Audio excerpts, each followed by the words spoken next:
Hello Gunpla fans of YouTube, this is DZ Maven once again with another Gunpla review. And today I'm going to be looking at a real grade kit for once. Actually I've done them before, but it's been a while, so I'm going to jump back into that now. So what we have here today is the real grade Aile Strike Gundam from Gundam SeeD. So let's take a look at it.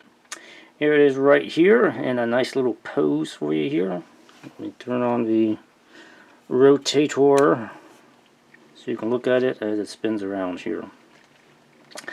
Interesting story behind this particular kit. This was actually my first real grade kit that I ever built, and it was built about 2 years ago, I believe.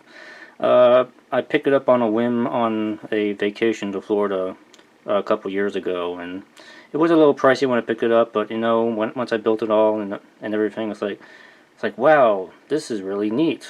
I mean, before I had built this, I kind of had some doubts about the real grade series, but after building this, I was pretty much just blown away by the detail and the posability of the real grade line here. So, but let's take a look at this real grade Strike Gundam here. So, starting off with the details of this kit.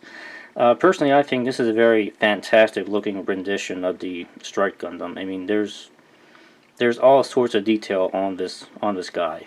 The whites are broken up by, actually there's actually 3 different shades of white on this kit here, along with a couple different shades of red and a couple different shades of blue.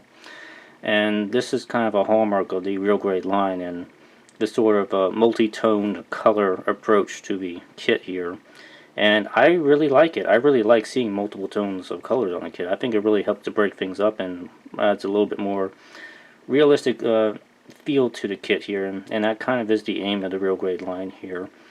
There's lots of panel lining on this kit, lots of little details all over it, but you know what? I kind of liked it. I think it looks really good this way, and honestly, I really can't nitpick on any of the details on this kit because, well, everything's molded in the color it should be, and you got different shades of color, so it has a very nice color scheme to it overall. So probably the only thing you probably would need to do any sort of coloring after the fact is probably the lens in the beam rifle. I think that comes as a clear piece, but it's supposed to be a blue color, but you can just easily paint in some blue behind the lens, and that'll pretty much fix that. So comes with, like other real grade kits, it comes with tons of stickers, lots of tiny little stickers on them. And lots of little chrome and metallic accents that are inside the joints and everything. You got these little sort of copper accents here. You got chrome accents across the kit.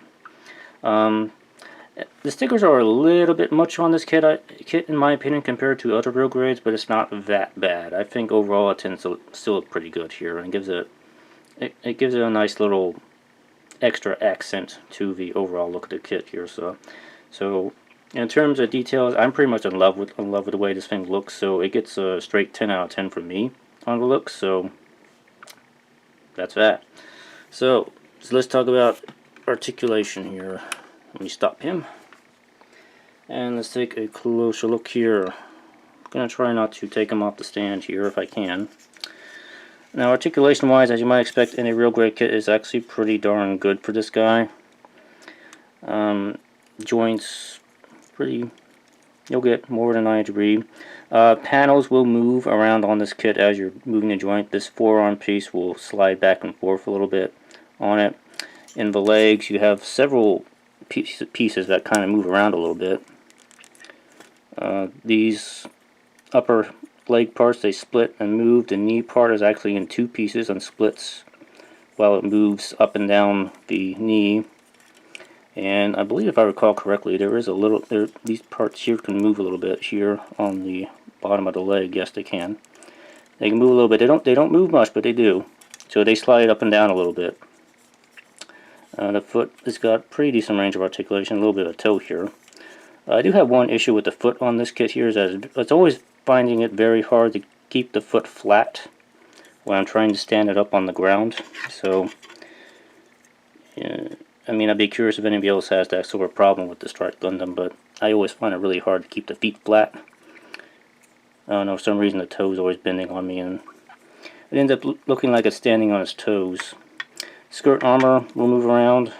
This side one will move around a little bit. This side skirt here, I noticed, does tend to fall off quite a lot. This one here and this one, like these side skirt ones, they do kind of, well, not quite hamper the kit's ability to do a split here, but these things will fall off a lot on me, and I've noticed that over the time I've had it.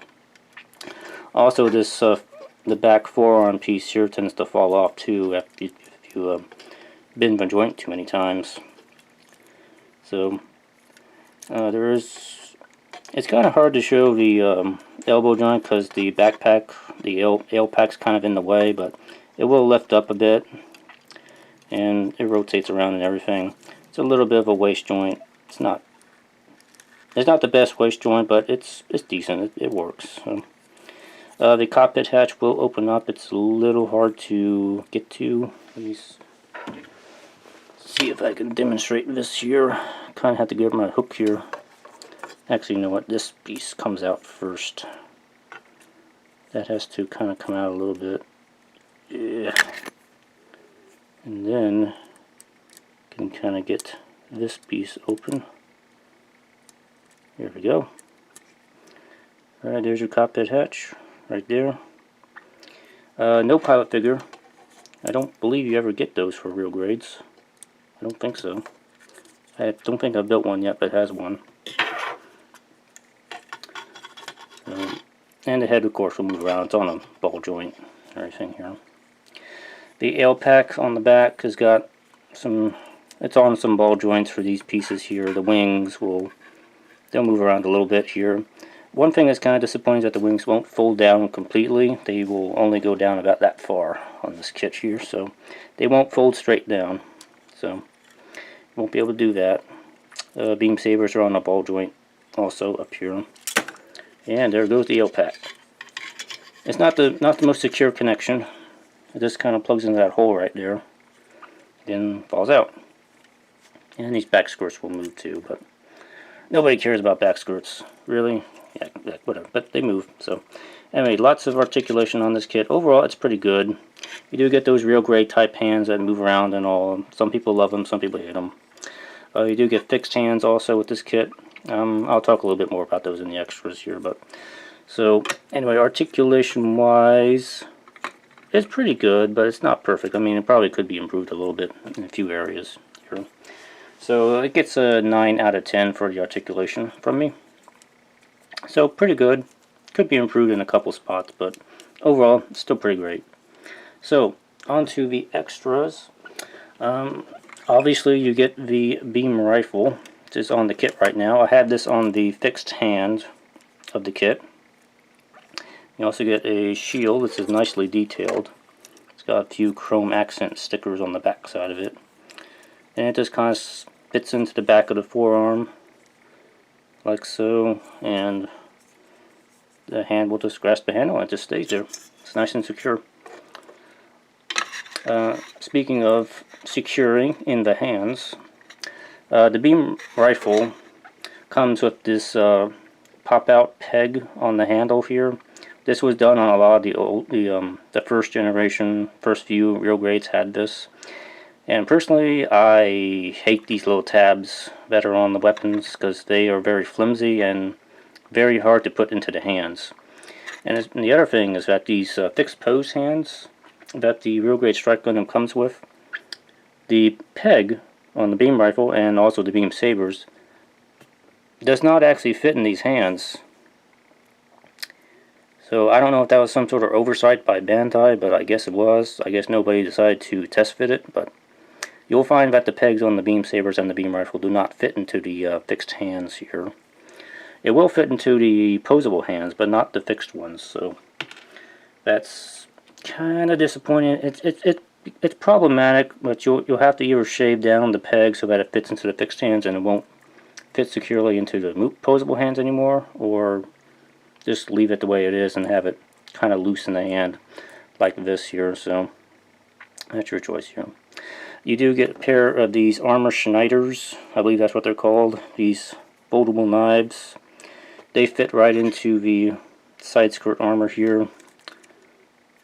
They'll just fit right into that little slot right there. You can store them like that. All good.